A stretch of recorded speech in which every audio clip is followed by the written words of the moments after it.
So this is the third season that we have worked together for Wish for Kicks, and we're super excited to grow the organization. And so we thought that it would be amazing to hear more about the organization from your side. So tell us, what you guys are up to right now, and then what you aspire to grow into. Well, we started in 1981.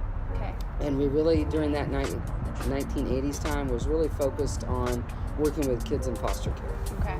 And then as things began to grow and the needs began to see, because one thing Chris 180 is really good at is where are the gaps?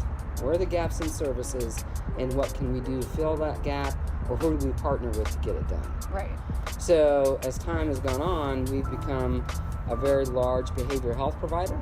Okay. And you can see where we're sitting.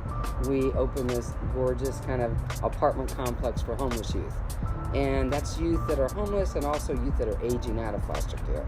Our kids go to public school, so the big deal about partnering with you is our kids want to be like every other kid in public school. Right. They want new shoes. Yeah. They want new clothes. They want Jordans. They want Vans. They want LeBrons. They want Timberland boots, just like everybody. Right. So, and it's hard to, as a nonprofit, it's hard to clothe up all of our kids. Now have different wants and needs and likes, but we try to think of them as our own kids. What would I do for my own child? Right. And I want to get them the things that they want so they can fit in. Yeah. It's hard enough to be in foster care and go to public school. So that's a real goal. So being your partner for the last 3 years has been great. We've just had so much fun trying to, collect the best sneakers for these kids. And we know our customers that are loyal to us and come every day, we see the reaction there. But to think of it as a challenge for a kid that may have gone through a traumatic situation to be able to get a gift like that. The other thing, we have kids that come in that they only have one pair of shoes and they're torn up. Or we've had a couple kids come in just in flip-flops. Yeah. And that's all they have.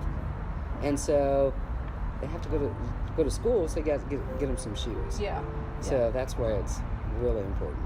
Plus at the holiday times. Right. Everybody's looking, they're always anticipating what they're going to get or what they may be able to afford. Right.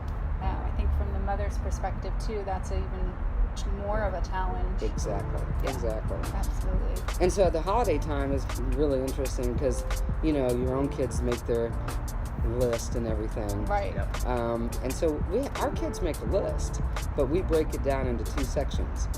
I want them to think about what do you need and what do you want. Mm-hmm. So they have two different areas that they have to work with. Right. Well, how would you like our relationship to grow and further with either more shoes or around the year-round? Like, what do you see that we could do to help expand that offering instead of just holiday time, I guess? I think the year-round's important. Yeah. I mean, we take kids year-round. And so when you get that child who wears size 17 and his shoes are all torn up and we got to figure out, okay, we want him to go to school, or the kid that comes in with flip-flops, year-round would be fantastic. So I looking at that, I think just spreading the word too on what the need is for kids in foster care. Yeah. So, anybody that you can get to help us through the holidays or through the year would be really grateful.